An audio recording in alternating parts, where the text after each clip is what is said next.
La universidad hoy en día no te prepara exactamente para lo que es, ¿no?, la dificultad de un entorno laboral. Seguramente había visto en su momento que había una oportunidad a largo plazo de tener trabajo en este sector. Growth es diferente, ¿no?, del marketing digital y es un movimiento, diría, que se insertó después con la invención del término growth hacking.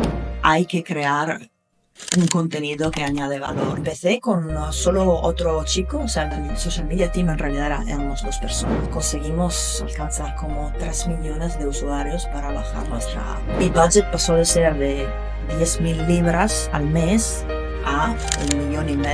El growth hacking, yo diría que se ha vuelto un poco nativo, ¿no?, en todas las startups que crecen hoy en día. Creo que hay una expectativa, ¿no?, por parte de los inversores y eso, que tú tienes que trabajar con una metodología experimental. La verdad es que no he trabajado mucho en Italia. Aunque soy italiana, digamos que nunca he sido muy fan, ¿no?, de la forma de trabajar ahí. Bienvenidos a un nuevo podcast de Bamboo Talks. En el día de hoy tenemos el placer de recibir a Yara Paoli, licenciada en Psicología, doctorada incluso,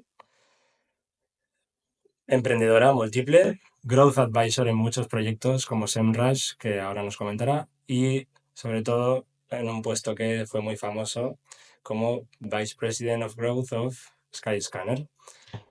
Nos gustaría que empezases explicando un poco la relación entre educación y tu trabajo, tu experiencia laboral. ¿Cómo relacionas psicología con startups? Bienvenida, Yara. Gracias por tenerme aquí. Ha sido un placer. Bueno, a ver, ¿cómo se relaciona la educación que tuve yo con la realidad laboral? En principio, no se relacionaba para nada. Eso creo que es un problema bastante conocido, ¿no?, que la universidad hoy en día no te prepara exactamente para lo que es, ¿no?, la dificultad de un entorno laboral. Desde luego. Entonces, en mi caso, yo he hecho un uso bastante creativo de lo que estudié en la universidad, porque en principio estudiar psicología tenía como objetivo trabajar, ¿no?, con personas, a lo mejor niños, adolescentes con problemas psicopatológicos. Y de hecho lo hice unos cuantos años. Pero después creo que la conexión la encontré viendo unos trends que estaban surgiendo en su momento, viendo un poco el mercado, leyendo, y era el momento en el cual, imagínate, se estaba lanzando Facebook, empezaban a hacer Google Advertising, entonces la época del principio, ¿no?, del online marketing y del digital marketing. Y claro, para hacer marketing bien, necesitas entender bien tu target audience y saber bien, ¿no?, a quién te diriges. Y Claro. también conocer la psicología de tus usuarios y cómo puedes comunicar para enganchar a estos usuarios. Entonces, claro, yo ahí vi una oportunidad muy importante, ¿no?, de usar mis estudios y aplicarlos a una realidad que era diferente de la que en origen pensaba yo hubiera usado, ¿no?, para trabajar. Entonces, esta es un poco la conexión. Empecé trabajando, o sea, aprendiendo ¿cómo se dice?, en el campo, ¿no? Sí, sí. En el barro. En el barro, exacto. Y tuve la ocasión, ¿no?, de empezar, de hecho, aquí en Barcelona con el grupo Intercom, que en su momento era uno de los grupos más famosos para lanzar muchas startups, ¿no? Entre las cuales Optonic, Infojobs, Bodas.net, para que nos entendamos. Uno de los pocos, de hecho, que Sí, hacía. exacto, uno de los pocos, y lo hacían muy bien. Hacían como una creación serial, ¿no?, de startups, una incubadora, validar el concepto y lanzarlo al mercado. Y yo tuve la ocasión de empezar a trabajar con ellos y formarme en el barro, justamente. Entonces, aplicando la psicología y mis conocimientos a lo que era marketing digital, perdona, también lo de desarrollo un poco de negocio, localizar un negocio que se había validado por España en un mercado, por ejemplo, como Italia, y todo esto. Y bueno, esa es la respuesta un poco larga. Luego, claro, en fases más avanzadas de mi carrera, cuando empecé a tener un rol más senior, como de liderazgo, de manejar y gestionar personal, gente, claro, la psicología se ha vuelto fundamental y un arma muy potente, porque claro, Porque podemos decir que tú fuiste de las pioneras o justo cuando te empezaste a interesar por el marketing digital y por, sobre todo por las estrategias growth, el marketing digital no estaba tan a la orden del día como está hoy actualmente, ¿verdad? Entonces tú es como que iniciaste justo cuando se iniciaba la ola, entonces lo has podido surfear entera, ¿no? Sí, diría que sí, no, no creo que era la única, ¿no? Ni tampoco súper pionera, pero a lo mejor pionera en el ver, ¿no? Que En la había una tendencia me oportunidad. refiero. Sí, sí, sí. Seguramente había visto en su momento que había una oportunidad a largo plazo de tener trabajo en este sector, que es algo que yo aconsejo a todos, ¿no? Cuando me preguntan, pero ¿cómo te has metido en esto? ¿Cómo has tenido éxito? Bueno, lo primero es ver dónde va el tren, ¿no? Dónde va la gente, dónde va la tecnología, estas cosas. Y en ese caso sí que pude lanzarme, ¿no? En este ámbito que sí no se podía dar por hecho. Se hacía mucho marketing tradicional, pero marketing digital ahora es normal. En ese momento no tenía la forma que tiene ahora. ¿Y cómo te haces un hueco en este sector? Porque es lo que tú comentas, ¿no? Tienes que saber detectar la tendencia, tú la supiste detectar bien, y una vez que la has detectado, ¿cómo te haces un hueco ahí? Creo que el concepto es al revés, como todo era hueco en ese momento, es más bien, ¿no? Cómo te construyes una base un poco sólida. ¿Cómo te consolidas? Porque, claro, había muchísimas oportunidades, porque poca gente que sabía, ¿no? De paid advertising, social media estaba un poco al principio, ¿no? De lo que es hoy. Entonces, cómo hacer community building usando Facebook, cómo interactuar con la gente y luego cómo optimizar, ¿no? La parte de lo que es publicidad de pago, ¿no? A través de Google AdWords, por ejemplo, y estas cosas.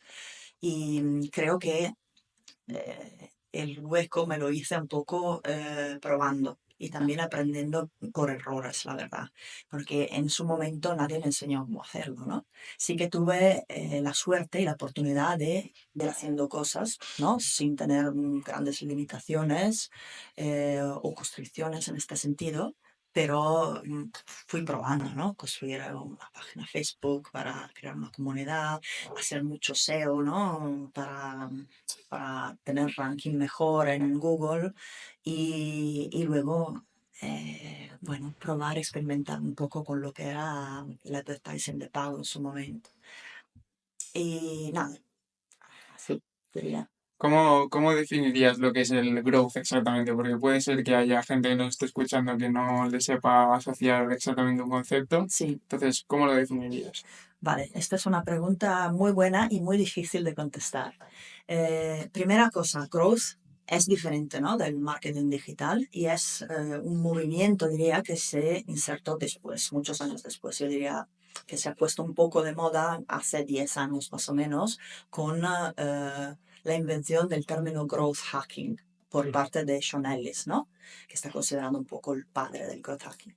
Este término se creó porque, claro, las estrategias de marketing digital normales y más tradicionales ya no funcionaban tan bien, mm, porque mucha gente, claro, usaba los mismos canales, estaba un poco lleno, ¿no? Y entonces, claro, se empezó a ver la necesidad de tratar el crecimiento de las startups como si fuese un proceso científico. Entonces, un proceso científico se hace con experimentación. Y entonces el growth está basado prácticamente en utilizar una metodología que se basa en análisis de datos y en hacer muchos tests, muchos experimentos de forma rápida y continua y aprender de esos para alcanzar crecimiento incremental. Empezó así, ¿no? Luego, claro, si tú me preguntas cómo defines growth hoy, es otro tema, porque yo no creo que el growth es un growth hack. Para mí, el growth es un sistema operativo de crecimiento muy complejo, que está hecho de varias componentes, ¿no? Una parte es la metodología growth y cómo alcanzas el crecimiento de tu empresa. Pero luego hay que tener en cuenta que quien hace el crecimiento de empresa son las personas. Ujú. y las personas necesitan estructurarse, ¿no? Tener una estructura en la cual trabajar que es conforme al crecimiento. Luego necesitan trabajar en una empresa que tiene una cultura muy específica que favorece también el crecimiento personal, profesional y de la empresa. Y luego también el crecimiento de empresa se benefician de tener procesos y rituales muy bien definidos que permitan a la gente de trabajar de la forma mejor posible. Entonces, para mí la definición es un poco esta. Growth es un sistema operativo de crecimiento. ¿Y qué significa ser growth officer? Em, no, Chief Sí, Growth sí, Officer. Chief Sí. Growth Officer en una empresa o advisor de growth en una empresa. ¿Cuál es el día a día de una persona que ayuda al growth de una empresa? Vale. En mi caso, hoy en día, es justamente trabajar en estas dimensiones, ¿no? Primero es asegurarte que la empresa tenga una growth strategy, ¿no? Una estrategia de crecimiento clara. Ujú. ¿Qué quiere decir esto? Quiere decir que tienes que desarrollar una forma de adquirir, retener y monetizar tus usuarios. Con estas tres cosas construyes una growth strategy y esto es fundamental. que no tiene por qué ser estrategia digital, ¿eh? No, No tiene por qué. no tiene Porque por sí que es verdad que muchas veces, sobre todo lo que has dicho, ¿no? El growth se asocia a growth hacking y el growth hacking se asocia a estrategias Sí, digitales. De marketing digital Exacto. puro y duro.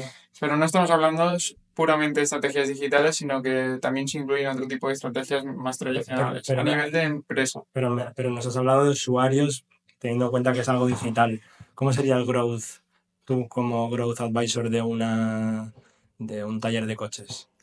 bueno, es verdad que el concepto de growth en realidad se apoya mucho en la realidad digital, ¿no? Porque muchas de estas técnicas de las cuales hablamos funcionan porque te, bueno, te conectas a los usuarios por medios como el web, las apps, las redes sociales y eso. Entonces, te diría, hacer growth sin la parte digital, un poco complicadito, ¿no? Porque también la parte de experimentación, de tener resultados de A/B tests sin el acceso a las masas que puedes tener por los canales digitales es complicado. Esto no quiere decir que el marketing tradicional, offline, out of home, o como se hacía antes, ¿no? Del advento del marketing digital, no haga parte de una estrategia de crecimiento.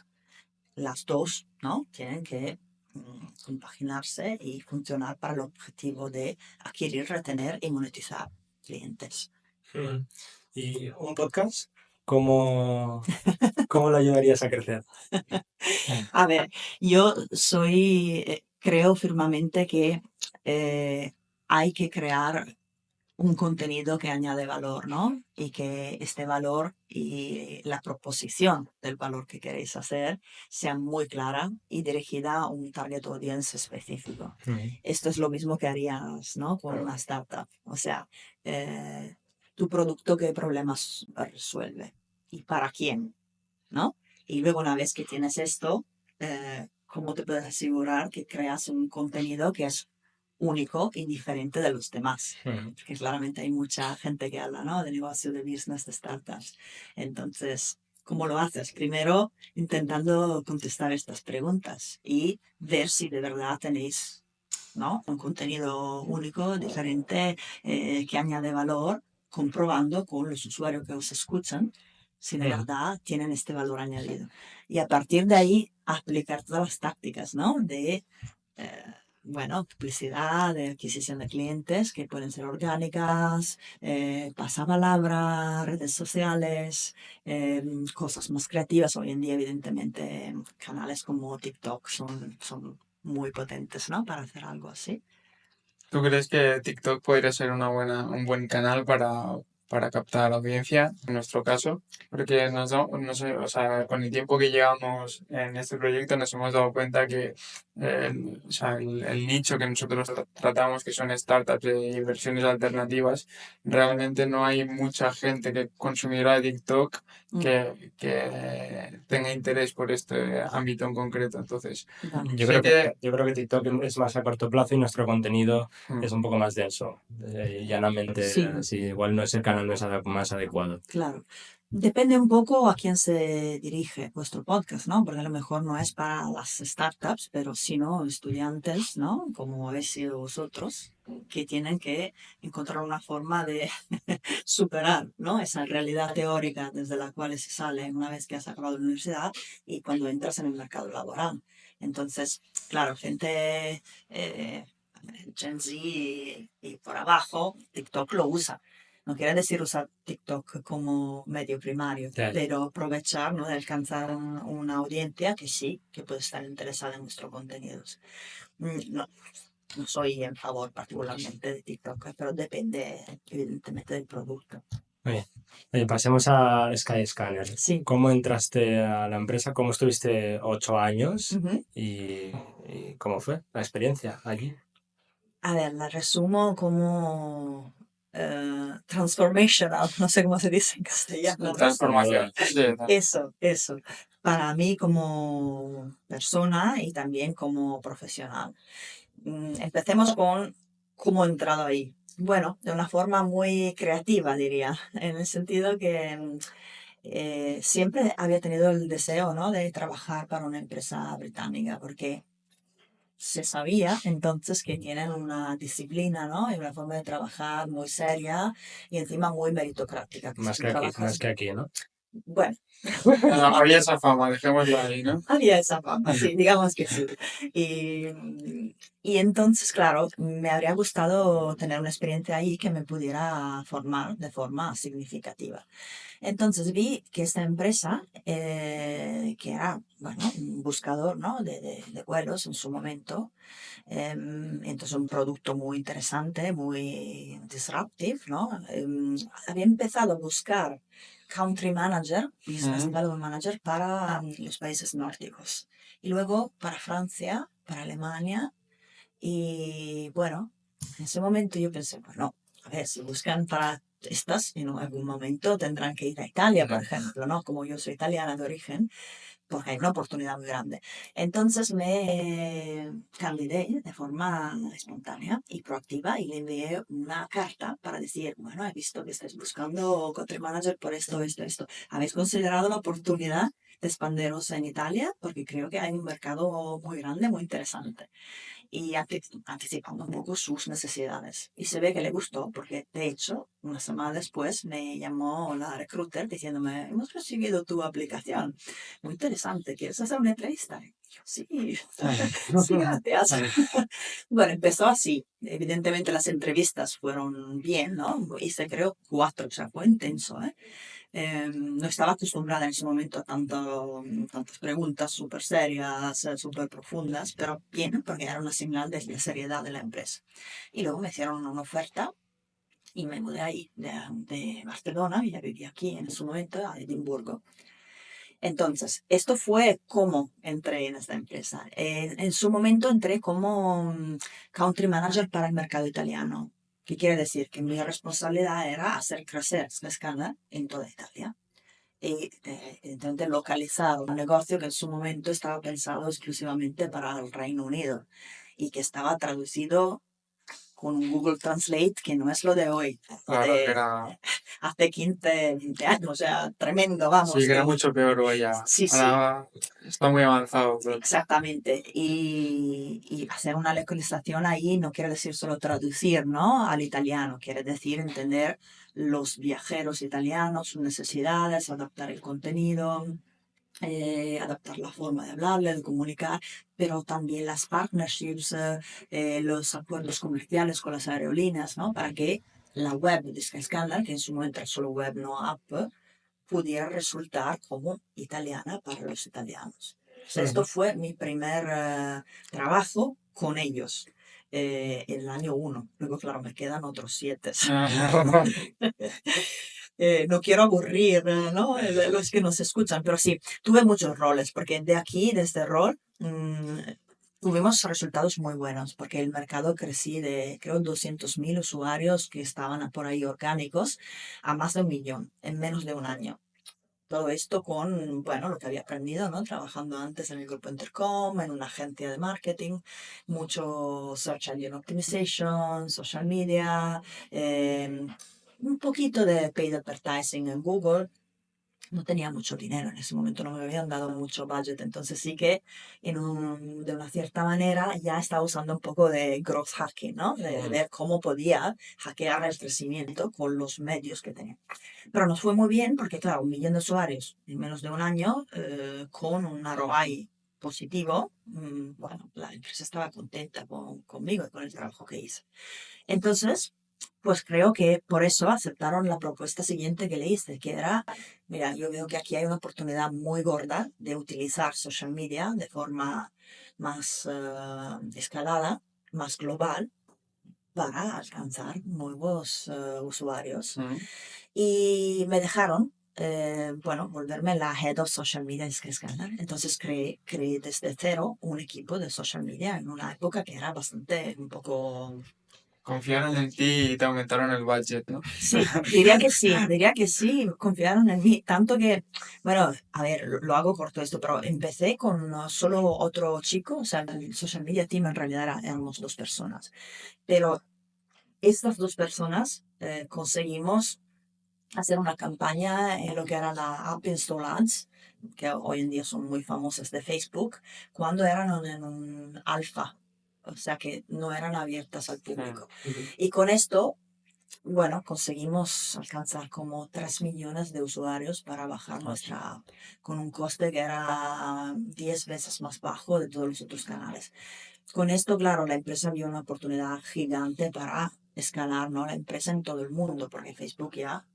Ya está bastante expandida, claro. Y mi budget pasó de ser de 10.000 libras al mes a 1,5 millones de libras, o sea, de repente. Entonces ahí hay que espabilarse, ¿no? Porque Head of Social Media de un equipo de 2, que luego se ha vuelto un equipo de 30 personas alrededor del mundo, Social Media Manager de España, de Italia, de Brasil, de Estados Unidos, con un budget de este estilo, ya es otro trabajo y otra responsabilidad. Desde luego me hicisteis una buena faena porque hoy en día yo por lo menos cuando tengo que tengo que viajar y tengo que buscar vuelos, lo primero que busco es Skyscanner y comparo precios. Y me gustaría preguntar, Skyscanner cuando entraste en realidad no sé cómo era de grande, pero empezó siendo una startup no hace mucho. Sí, De hecho, tuvo varias rondas de financiación y en 2016 tuvo la tercera de 100 y pico millones y a ti te pilló siendo Head of Social Media, ¿no? O ya como Vice President. Y ya estaba como director de marketing en general y creo que el año siguiente luego es cuando me volví Global VP of Growth. ¿Y cómo se vive una expansión, esta ronda de financiación de tantos millones? Creo que incluso ya os convertisteis en unicornio por Sí. entonces. A ver, es como dije en principio, ¿no? Una experiencia transformativa, muy, muy intensa. Yo cuando empecé a trabajar con ellos era la empleada número 32. O sea que éramos muy poquitos, una startup de verdad. Claro. Y cuando me fui éramos más de 1.200 personas. En 8 años. En 8 años, presentes en 54 mercados en el mundo, y yo vi un crecimiento de 30 veces. O sea, estamos hablando, ¿no? Alcanzar un facturado de 300 millones de libras. Y una adquisición por parte de una grande compañía china por 1,4 billones de libras. Entonces, claro, es un crecimiento exponencial importante con todo lo que hay detrás, ¿no? Entonces, este es un poco el recorrido. Los aprendizajes que se hacen, ¿no? En un viaje así, literalmente son muchísimos. ¿Cómo se vivió desde dentro de la empresa el levantar una ronda tan grande y sobre todo dar el salto cualitativo? A ver, esto en realidad no fue una ronda, fue una adquisición. Nos Fue compraron, ¿no? Por 1,4. Pero en 2016 fue ya. No, 2016 fue la ronda, luego se compró. Claro. Sí, a ver, rondas Skyscanner tuvo muy poquitas, porque en realidad los fundadores consiguieron, ¿no? Hacer profitable la empresa desde los primeros años y no eran muy keen, ¿no? En depender de inversores o así, que yo lo veo Está bien, sí, sí. que es hoy en día lo que muchas startups quieren hacer, ¿no? Entonces sí que unas rondas las tuvimos, pero no era la forma más importante de sostener a la empresa. O sea, la empresa estaba buscando su propia sostenibilidad con, bueno, poner fundamentalmente unas reglas, ¿no? Operativas para todos los equipos de marketing de producto que, bueno, pedían de encontrar un ROI positivo en todo lo que hacíamos a nivel de desarrollo de producto, a nivel de marketing y luego de growth. O sea, si yo tenía que gastarme 100 euros en advertising de pago, tenía por lo menos que recibir 120 de vuelta para simplificarlo, ¿no? Entonces sí. Luego, claro, cuando te compra una empresa china que viene de bueno, una realidad muy diferente, con una cultura empresarial y de trabajo muy diferente, es muy interesante, entusiasmante por un lado, porque es un cambio, ¿no? Bienvenido. Y también los que estamos ahí teniendo shares y esto, evidentemente hemos tenido, ¿no? Un beneficio, pero puede ser muy, muy duro también. Porque claro, una empresa que hasta entonces era con una cultura primariamente británica, pero luego un poco global, ¿no? Que viene adquirida por una empresa china que tiene una cultura de trabajo muy diferente, necesita ir por una temporada de ajuste importante a nivel cultural, a nivel de cambiar los procesos, la forma de comunicar y todo esto. Y fue en ese momento, en el momento de la adquisición de la compañía china, cuando te separaste del proyecto Skyscanner. No, de hecho me fui 2 años después. Entonces me quedé porque, claro, estaba muy interesada en ver la transformación, ¿no? Que iba a venir de post-acquisition, digamos. Digamos que era la última fase que me interesaba vivir directamente para tener un poco todo el recorrido, ¿no? Desde cero grande. a post-acquisition. Que creo que es una oportunidad que muy pocos profesionales pueden tener, ¿no? Esta duración. Entonces, 2 años más. Y fue cuando, claro, los últimos 3 años yo los viví en Singapur, porque me había mudado ahí para ser como una especie de general manager de la región Asia Pacific. Entonces ya estaba metida, ¿no? En una cultura asiática diferente y eso me ayudó mucho a entender de forma un poco más rápida, ¿no? Cómo adaptar, por ejemplo, mis equipos, las normas laborales y todo eso. Muy bien. Y después de estos 8 años en Skyscanner, cuéntanos los 2, 3 mayores aprendizajes o retos que comportaron un aprendizaje, los mayores que pasaste. Durante estos 8 años, a ver, hay muchísimos, pero los primarios te diría, uno a nivel de la metodología Growth, ¿no? Que, a ver, hay mucho por ganar en adoptar de verdad una metodología basada en los datos. O sea, antes, en Skyscanner, en principio éramos muy creativos, marketing más tradicional, tirar un poco de dinero en donde nos daba las ganas, ¿no? Pero sin tener un criterio muy preciso. Claro, lo que aprendimos en el momento en el cual empezamos a usar la metodología Growth, mucha experimentación, aplicar análisis de datos un poco más, es que, claro, los insights primarios y las oportunidades de crecimiento salen exactamente de dos cosas. Uno, entender muy bien las necesidades y los problemas de los usuarios, y esto se hace con la UX, ¿no? User Research, la parte calitativa. Y dos, claro que hay que analizar muy bien con datos, ¿no? Hacer marketing analytics, todo el recorrido del usuario. Y que el recorrido del usuario no empieza y acaba dentro del producto, sino que empieza fuera del producto, que es algo que muy poca gente hace. Sí, me lo habías dicho que habría una voz a cierto punto y a ver si me distraigo o no. Me he distraído. Tranquilo. No, bueno, ¿qué estás diciendo? Este segundo aprendizaje, ¿no? Que cuando se intenta, ¿no? crecer una empresa, es fundamental, claro, tener un user-centric approach. Esto hoy en día lo dicen todos, pero ¿qué quiere decir? Quiere decir que tienes que entenderlo todo, sus problemas, sus necesidades, su forma de vivir, los canales en los cuales se mueven. Y tú como marketer o growth manager o lo que sea, tienes que empatizar muchísimo, entender la psicología del usuario. Has comentado que el análisis de datos es una pieza fundamental de la estrategia Growth. Sí. ¿Crees que ahora con todo el boom de la inteligencia artificial, si volvieras atrás pero con la IA como herramienta que pudieras utilizar, qué hubiera sido de Skyscanner? ¿Se hubiera acelerado el proceso? ¿Se hubiera convertido en una empresa mucho más grande incluso? ¿Qué hubiera pasado?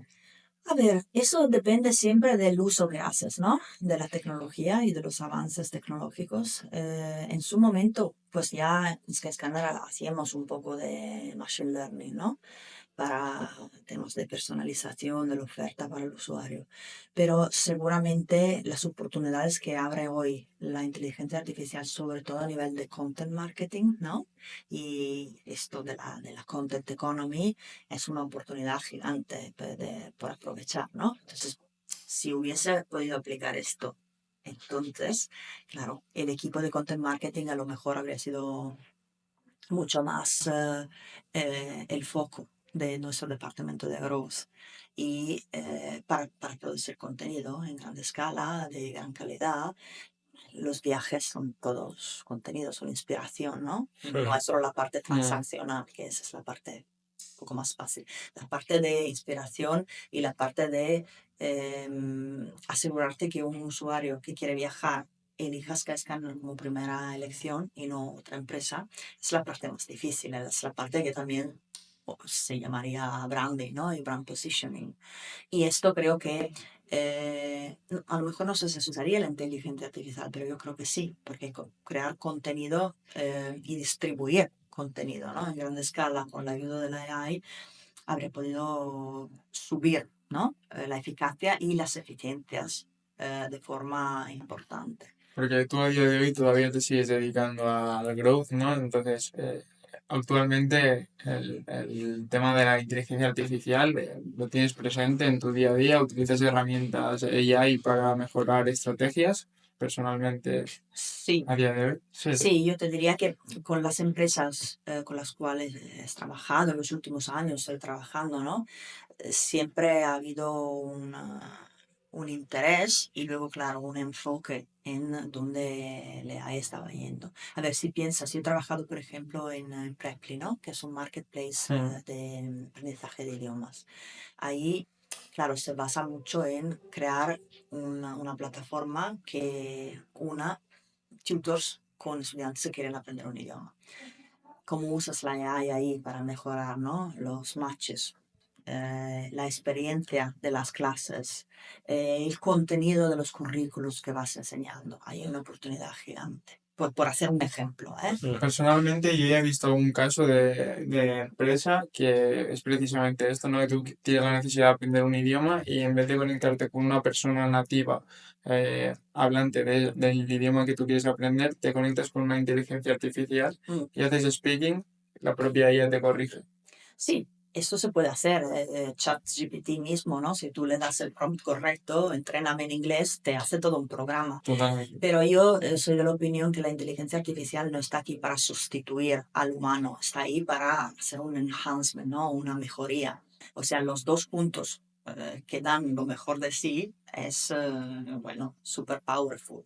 Entonces, en ese caso, tener un tutor nativo que te enseña un idioma y luego a lo mejor aplicaciones como chatbots, ¿no? AI Power, de estas cosas que te corrigen, que te dan los ejercicios, que te ayudan con la interacción, o a lo mejor la corrección de la pronunciación, claro, que te avanza, ¿no? El aprendizaje y la agilidad y la rapidez con la cual aprendes. Esto es un ejemplo. Luego, claro, hay muchas otras empresas, ¿no? Con las cuales he trabajado como advisor que han integrado, ¿no? La AI para mejorar su oferta. Volvamos a cuando saliste de Skyscanner, del Sí. proyecto Skyscanner. ¿Qué piensa Yara en ese momento? ¿Qué hago? A ver, el primer pensamiento fue, necesito descansar. Sí, te puedo decir la verdad. Han sido 8 años estupendos, pero vamos, he vivido en un jet lag constante porque, claro, tenemos oficina por todos lados, ¿no? Entre Edimburgo, Londres, Miami, Singapur, Beijing, Barcelona. Entonces, muchos vuelos, evidentemente, pero también mucho cansancio. Y de hecho me tomé un sabático para pensar, ¿no? En qué quería hacer cuando, bueno, volvería mayor de alguna forma, ¿no? O cuál sería mi next Sí, challenge. sí. Y en realidad fue cuando desarrollé el pensamiento que todos estos aprendizajes que hice de forma tan intensa en Skyscanner, a lo mejor valía la pena, ¿no? Ponerlos, ¿no? Ahí bien claros por escrito y crear un concepto que pudiera ser útil para los demás, para otras startups, para otros founders o también para otros líderes emergentes, como había sido yo en su momento. Pensando que, claro, a mí me costó mucho aprender lo que aprendí porque ahora lo hacía por primera vez y todos a mi alrededor también por primera vez tuvieron esto caos exponencial, ¿no? De crecimiento. Entonces, ahorrarle, ¿no? Digamos, los errores que he hecho yo y esto habría sido un buen proyecto. Y fue cuando, bueno, creé un poco este concepto, ¿no? El grosso es el Gross Operating System y las componentes que os conté antes. Entonces, esto fue lo que hice. Un poco, sí, estructurar los pensamientos alrededor de, ¿vale? Cómo creas el sistema operativo del crecimiento ideal para tu startup. Tengo que decir que por aquí ha pasado gente que ha creado empresas, pero creo que no haya pasado nadie que hubiera creado un concepto. ¿No? No, la verdad es que no. Y Bueno, entonces con esta especie de consultora de crecimiento, sí, hoy en día ayudas a varios proyectos, has ayudado a varios proyectos. sí. Cuéntanos alguna experiencia que te resulte interesante. Mira, he colaborado con muchas empresas, ¿no? Para daros un ejemplo de industrias diferentes, ¿no? Por ejemplo, SEMrush, que es un SaaS muy famoso, que tiene una oficina muy grande también en Barcelona, con SoundCloud, que es una plataforma musical muy famosa, global. Y luego también trabajo con aceleradoras, ¿no? De nivel un poco mundial, como Orbit, China Accelerator, Mobile Only Accelerator. Y luego una realidad escocesa que la tengo muy querida, que se llama Codebase, que soporta todo el sistema, el ecosistema tech de Escocia, donde yo evidentemente viví muchos años. Entonces, ¿De Italia no? ¿De Italia no? de Italia, la verdad es que no he trabajado mucho en Italia. Aunque soy italiana, digamos que nunca he sido muy fan, ¿no? De la forma de trabajar ahí, por eso me escapé. Pero sí que he trabajado con algunas realidades un poco locales, por ejemplo, con Puglia Women Lead, que es una asociación de la región Puglia, que tiene como objetivo, ¿no? De empoderar a las mujeres, las estudiantes, las chicas, a nivel de aprendizaje, de coding, de informática, de tech, de growth y eso. Entonces ahí colaboré un poco con ellas y nada, no con startups, solo con agencias por conferencias y eso. Muy bien, pues nos gustaría para acabar ya este podcast que nos comentaras como un par de conceptos. Sí. ¿Cómo ves el growth a corto medio plazo? Ujú. Corto medio plazo, 5 o 10 años. ¿Crees Sí. que va a tener una evolución hacia algo distinto porque tú estés viendo este trend Sí. de nuevo? Y luego, Yara, tú como persona, ¿cómo te ves también dentro de unos años? Vale. La segunda la tengo complicadita, no lo sé, ahora me lo pienso. Tienes tiempo. Mientras contestas la Sí, primera. ahora voy pensando mientras hablo, ¿no? Que soy multitasking como mujer, ¿sabes? Bueno, broma. A ver, ¿cómo está evolucionando Growth? Es una pregunta muy actual y muy moderna. Eh, bueno, está evolucionando mucho. O sea, desde hace 10 años, ¿no? Cuando se conoció el término growth hacking, ha cambiado bastante. ¿Por qué? Porque el growth hacking, yo diría que se ha vuelto un poco nativo, ¿no? En todas las startups que crecen hoy en día, creo que hay una expectativa, ¿no? Por parte de los inversores y eso, que tú tienes que trabajar con una metodología experimental. En Silicon Valley ni se habla de growth hacking, es que se da por hecho que tú tienes que saber hacer un minimum viable product, ser lean, trabajar con A/B testing y todo eso, ¿no? Como, de hecho, el paralelo que yo hago es nadie diría hoy en día tenemos que ser mobile first, como se solía decir hace 10 años, ¿no?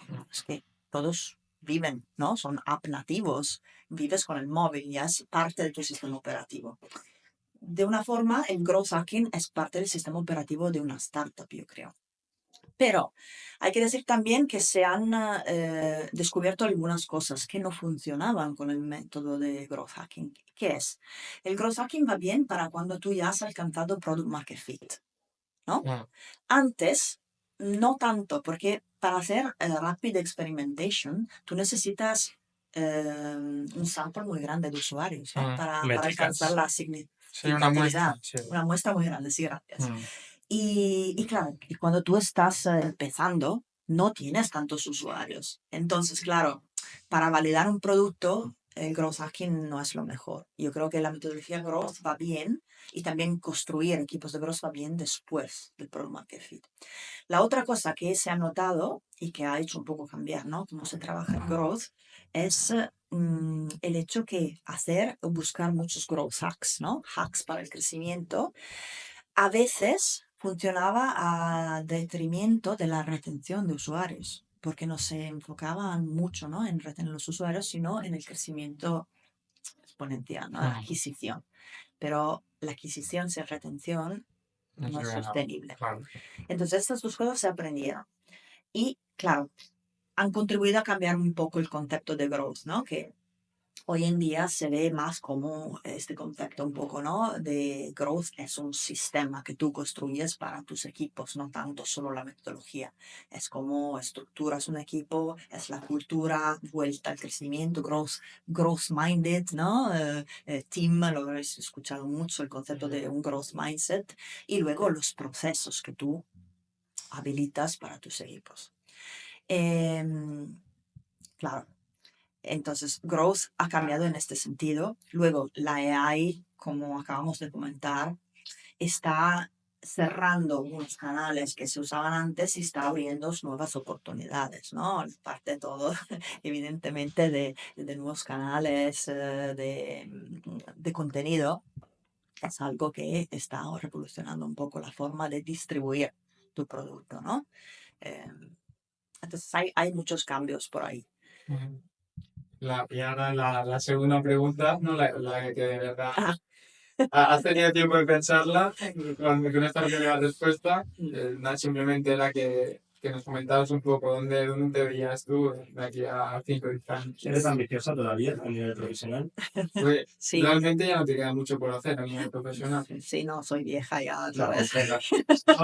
pero no, me refiero muchos cosas por lograr a nivel No, profesional. no, a ver, que siempre se puede lograr mucho y mucho más. Y yo la verdad es que ahora, claro, porque estoy yo en el podcast y parece, ¿no? Que soy la hostia, pero no, que hay muchísima gente mucho mejor que yo, que ha hecho muchísimas cosas más. Solo estoy intentando compartir, ¿no? Unas cositas que espero que sean útiles. Pero yo, para contestar a esto, estoy validando un poquito en estas consultorías que estoy haciendo últimamente un concepto un poco nuevo que yo llamo growth psychology, ¿no? Como justamente vengo de psicología, estudio psicología, he visto que hay una oportunidad muy grande de aplicar la psicología al crecimiento, pero no solamente el crecimiento de un producto, que evidentemente hay muchos estudios, ¿no? De cómo hackear el marketing usando técnicas psicológicas para atraer al usuario, sino la growth psychology aplicada a tus empleados, a tus equipos, a tus direct reports,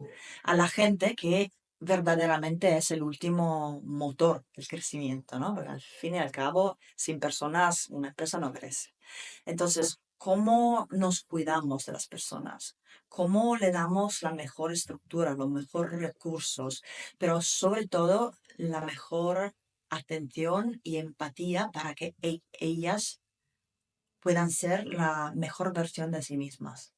Este es un reto que tengo un poco en la cabeza, ¿no? Y por eso desarrollé esta figura del growth psychologist, que es lo que estoy intentando ser yo, ¿no?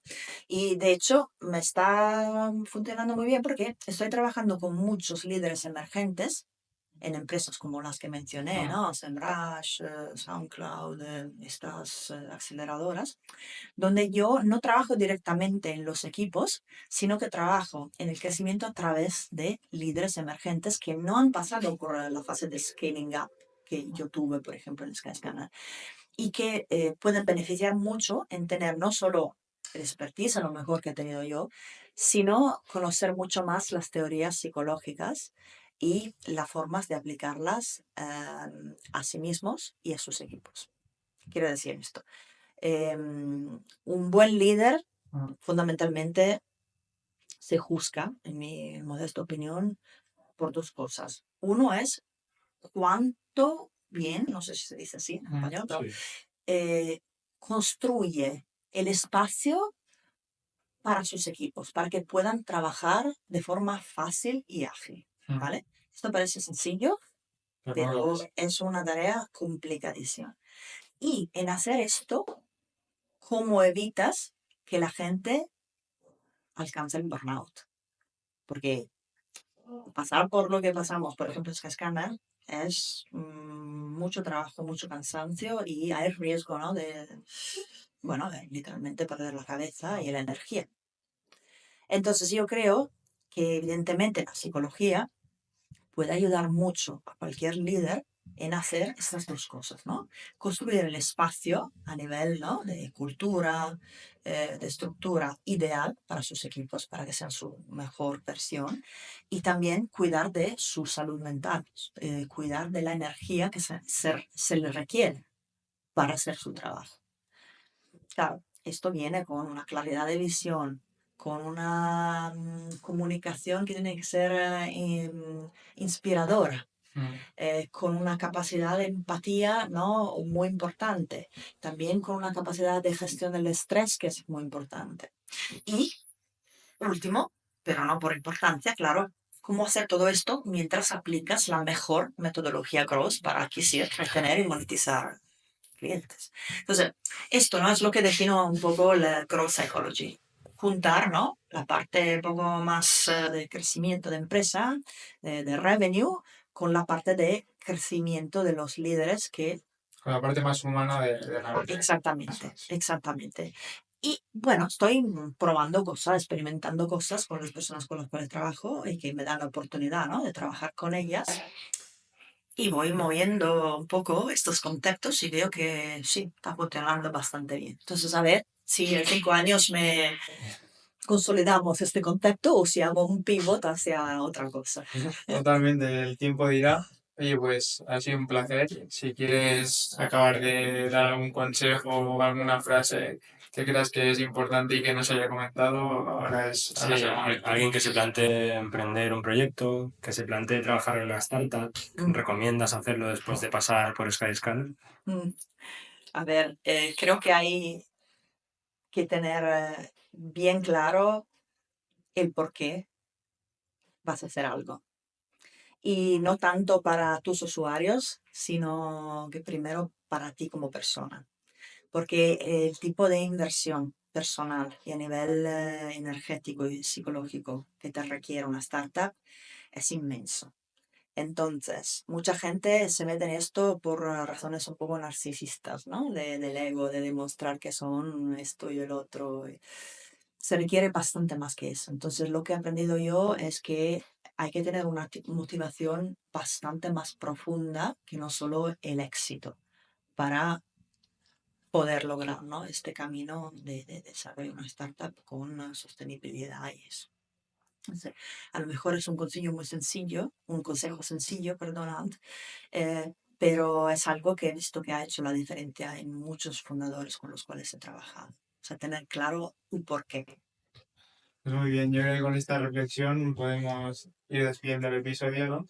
Así que ha sido un placer, Yara.